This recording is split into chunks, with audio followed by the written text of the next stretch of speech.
Hey guys, कैसे हैं आप सब। मैं अभी होके आ रही हूँ केदारनाथ ट्रैक से।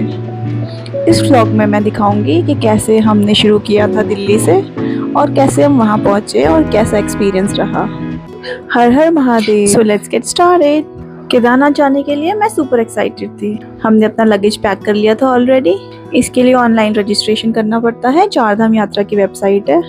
रजिस्ट्रेशन कैसे करना है, कहाँ करना है, अगर आपको इसके बारे में फर्दर डिटेल चाहिए तो आप कमेंट सेक्शन में पूछ सकते हैं। हमने ये यात्रा शुरू की 1 मई को। सुबह सुबह निकल पड़े 4 बजे हम दिल्ली से।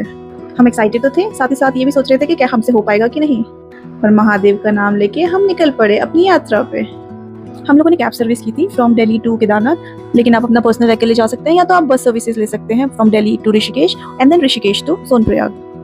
हम निकल तो पड़े टाइम से, लेकिन हमको 2 घंटे लग गए हरिद्वार ऋषिकेश रूट पे, क्योंकि हमको ट्रिप कार्ड बनाना था।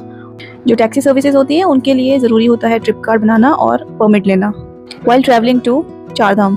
इसलिए ज़रूरी है कि आप टाइम से ही निकल पड़े।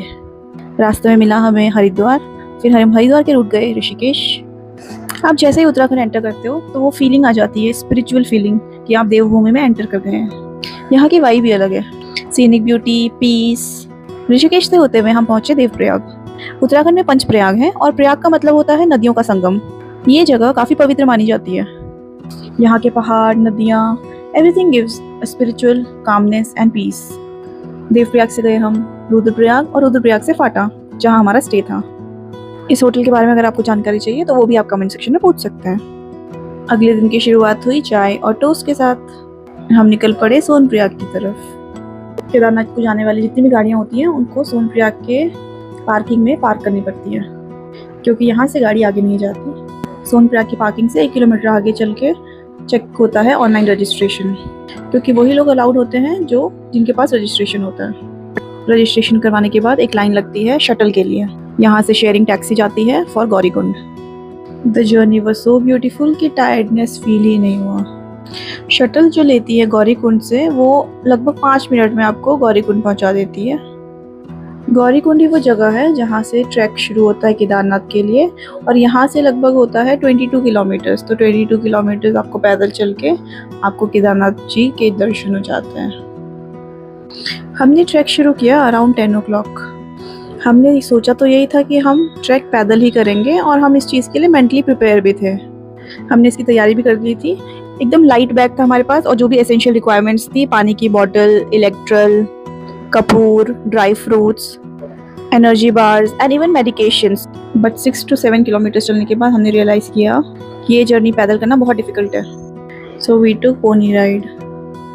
इसका रीज़न ये नहीं कि हम चल नहीं पाए, इसका मेन रीज़न था कि आप जब चलते हो तो घोड़ों की वजह से आपको धक्के लगते हैं, आप चल नहीं पाते, और इवन डर रहता है कि कहीं आप घोड़े आपको गिरा ना दें। जो मैंने स्ट्रगल्स फेस किए वो मैं आपको नेक्स्ट वीडियो में बताऊँगी।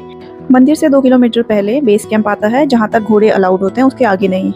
तो यहाँ से फिर से हमने 2 किलोमीटर पैदल जर्नी की टुवर्ड्स द मंदिर। जब आप बेस कैंप पहुँचते हो तो आपको लगता है कि ऑक्सीजन लेवल बहुत कम हो गया है, और इसकी वजह से सांस लेने में भी डिफ़िकल्टी हो जाती है। बेस कैंप से आगे चलने के बाद आपको हेलीपैड भी दिखेगा, बट हेलीकॉप्टर के लिए आपको पहले से ही रजिस्ट्रेशन करवाना पड़ेगा। यहाँ हज़ारों की संख्या में श्रद्धालु आए थे सिर्फ एक चीज़ के लिए, वो है बाबा केदार के दर्शन। यहाँ का मौसम भी हर मिनट बदलता रहता है, किसी पल बारिश, किसी पल धूप, किसी पल ठंडा, किसी पल बर्फ़। तो आप इसकी भी तैयारी करके रखिएगा। You know what is the best part? इतनी टायर्डनेस, इतना ट्रैवल करने के बाद जब आप ऊपर पहुँचते हो केदारनाथ जी के पास, तो जब दूर से मंदिर दिखता है तो वो फीलिंग ही अलग है। It's a magical feeling. आपकी सारी थकान, आपका सारा दर्द चुटकियों में मिट जाता है। हमने केदारनाथ में भी स्टे लिया था, तो हमने मंदिर के दर्शन करने के बाद फिर अपने अपने रूम्स में चले गए। फिर अगली सुबह के 2 बजे कड़कड़ाती ठंड में, जहाँ का टेम्परेचर था -3 डिग्री, फिर हमने मंदिर के दर्शन किए अंदर से। ओम नमः शिवाय, जय Mahadev. Even in cold and low oxygen tension we feel peace and serenity. यही तो पावर है महादेव की, मन एकदम शांत हो जाता है। केदारनाथ जी के दर्शन करने के बाद फिर हम 1 किलोमीटर आगे गए बाबा भैरवनाथ जी के दर्शन करने। जो लोग केदारनाथ जी के दर्शन करते हैं वो भैरवनाथ जी के दर्शन भी ज़रूर करते हैं। यहाँ थोड़ा ठंडा रहता है और ऑक्सीजन भी कम है, इसलिए आप अपनी मेडिकेशन साथ रखें। गर्म कपड़े ज़रूर रखें, टोपी, ग्लव्स, ये सब, जैकेट्स। ज़रूरी नहीं कि आप ट्रैकिंग वाले शूज़ लें, आप नॉर्मल शूज़ भी ले सकते हैं, बट वो आपको कंफर्टेबल होने चाहिए। साथ ही आई वुड रिकमेंड कि जो कैम्फर या फिर कपूर होता है वो भी आप अपने साथ रख सकते हैं, क्योंकि ये क्या करता है कि आप जब उसे सूंघते हो तो आपको ब्रीदिंग एक्टिवेट हो जाता है, तो इट्स अ नाइस नुस्खा। I think this trip was worth it. आपको जो भगवान के दर्शन होते हैं, द फीलिंग इज़ मैजिकल। अगर आपको इसके रिगार्डिंग और भी इंफॉर्मेशन चाहिए तो please do let me know.